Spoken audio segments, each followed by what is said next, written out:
Welcome. We're meeting again in the merit of Rachalea Bas Rav Chaim Tzvi.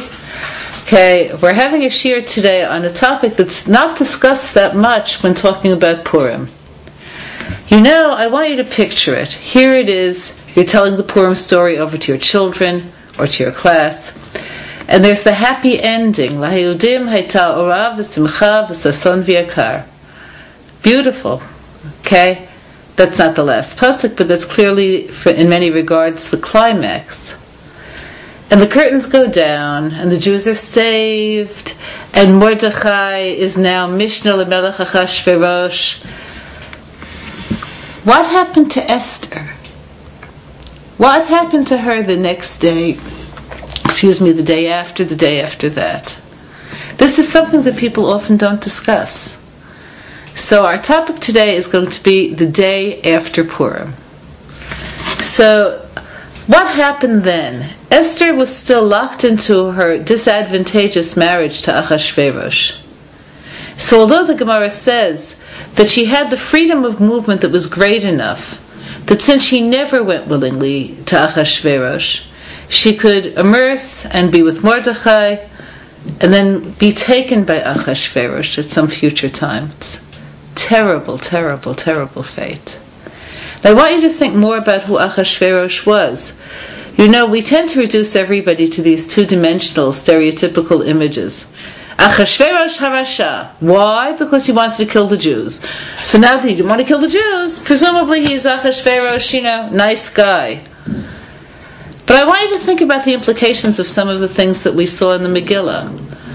When Esther heard about Haman's plot, and Mordechai said, "Go speak to Achashverosh," what did she say? She said, "Everyone knows that you can't approach him. Everyone knows that if you're not summoned by him, either he stretches forth his scepter and you're saved, or not." Imagine being married to a man who you can't approach without endangering your life. Imagine what that means. In today's world, when people talk so much about communication and connection, what does that mean to be married to a man who you can't approach? Now, you could think that part of this rule may have been to prevent her from randomly and excessively using his time. After all, he was a ruling monarch. But remember what it says in the text. It says, "And I haven't been called for 30 days. That means for 30 days she had no contact with him. That means she could have wanted something. She could have needed something. I'm not talking about needing her people to be saved. I'm talking about needing something. And she had no one to go to. What sort of a person is this? What sort of a husband is this? We don't have an appreciation of what a ruler was in the ancient world. But in the ancient world, a ruler could be like Paro. Paro was described as being as tall as a pinky. It doesn't mean that this was his necessarily, could be a symbolic description, that he necessarily was this big. It means that he himself was a small person, that his world was very small. He had a world that had one inhabitant, himself. Was Achashverosh so different?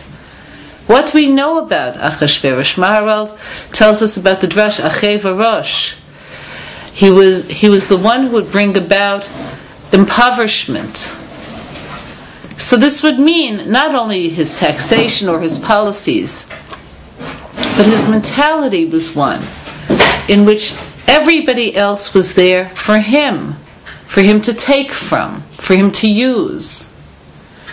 Okay, it says that this is the person who, from Lashon Choshech, he darkened the faces of the people of his time. He saw no significance in the Jews. He saw no beauty in them. What was it like to be married to Achashverosh?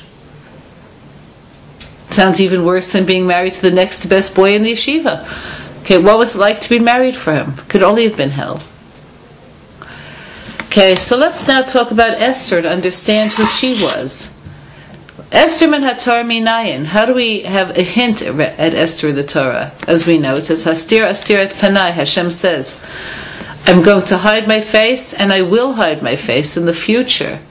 Esther is the spirit of the Shekhinah in exile. So what does that mean? It means very much as the Shekhinah in exile has no expression, has no way of being itself because the concealment is so great. Esther in Achashverosh's palace had no way of being herself. She was very much in exile, even after the happy end of the story. She had a child with Achashverosh. So think about again when anybody who you know has a child. Mazel tov, a bris, simcha, a future. What is the bris about? As you know, the bris was the first covenant. A covenant is an eternal promise that can't be broken. So Brit Milah